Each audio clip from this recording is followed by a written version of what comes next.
حکیم لقمان اللہ سبحانہ و تعالیٰ کے نیک بندے تھے اور ولی تھے۔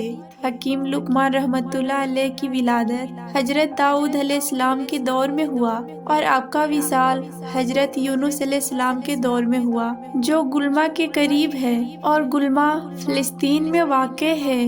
وہ نبی تھے یا نہیں یہ تو ابھی تک واضح نہیں ہے، لیکن وہ اللہ کے نیک بندے اور اللہ کے ولی تھے۔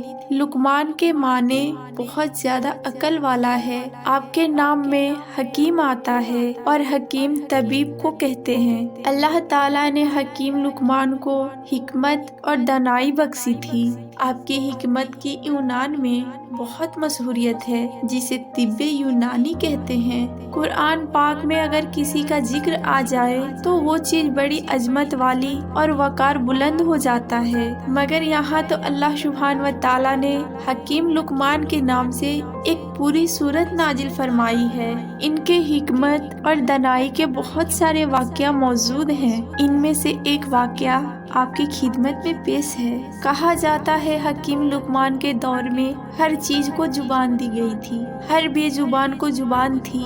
جڑی بوٹیاں خود بول کر حکیم لقمان کو بتا دیتی تھی کہ ہم اس مرض کی دوا ہیں یا ہم سے اس مرض کی شفا لے لو۔ اس حوالے سے ایک واقعہ بہت مشہور ہے کہ حکیم لقمان نے سمندر کے دوسرے کنارے کو ڈھونڈنے کا فیصلہ کیا۔ ان کے پاس ایک طوطا تھا جو ان سے باتیں کیا کرتا تھا۔ حکیم لقمان نے اپنی حکمت سے جڑی بوٹیوں سے ایک ایسی دوا تیار کی جس کے کھانے سے طوطا بغیر کچھ کھائے پیے اور بنا تھکے 6 مہینے تک اپنی اڑان کو جاری رکھ سکتا تھا۔ حکیم لقمان نے 2 ایسی گولیاں تیار کر دی، ایک اپنے طوطے کو کھلا دیا اور دوسری گولیاں طوطے کے گلے میں باندھ دی، اور طوطے کو نصیحت کی کہ تم اس گولی کو کھا کر 6 مہینے تک بنا تھکاوٹ کے، بنا بھوک پیاس کے اڑ سکتے ہو، اور ساتھ ہی یہ نصیحت کی کہ اگر تمہیں کہیں پر بھی بھوک اور پیاس یا تھکاوٹ محسوس ہو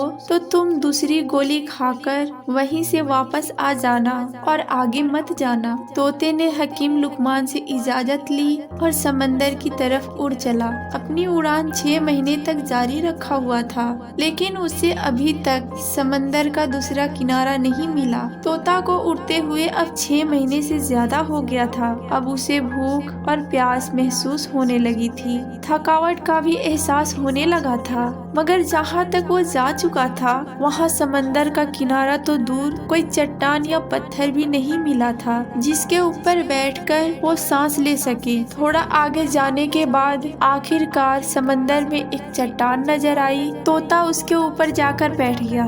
دراصل وہ چٹان نہیں بلکہ ایک بہت بڑی مچھلی تھی، لیکن طوطے کو اب تک نہیں پتا تھا کہ یہاں چٹان نہیں ایک بہت بڑی مچھلی ہے۔ تھوڑی دیر میں اس مچھلی نے تھوڑی حرکت کی تو طوطا بہت حیران اور پریشان ہو گیا۔ وہ دیکھنے لگا کہ یہ آخر چٹان ہل کیوں رہا ہے۔ جب مچھلی نے اپنا منہ باہر نکالا تو وہ مچھلی بھی اس طوطے کو دیکھ کر حیران ہو گئی اور اس طوطے سے بات کرنے لگی، کیونکہ اللہ سبحانہ و تعالیٰ نے اس وقت ہر جاندار کو زبان بھی دی تھی۔ اس لیے مچھلی نے طوطے سے پوچھا کہ تم کون ہو اور یہاں تک کیسے پہنچے؟ طوطے نے کہا تم کون ہو؟ تو مچھلی نے بتایا کہ میں اس سمندر کی مخلوق ہوں۔ تب طوطا بہت حیران ہوا اور بولنے لگا کہ اللہ کی پناہ، میں نے اپنی زندگی میں اتنی بڑی مخلوق کبھی نہیں دیکھی۔ پھر اس طوطے نے بتایا کہ میں حکیم لقمان کا طوطا ہوں اور مجھے حکیم لقمان نے سمندر کا دوسرا کونا ڈھونڈنے کے لیے بھیجا ہے۔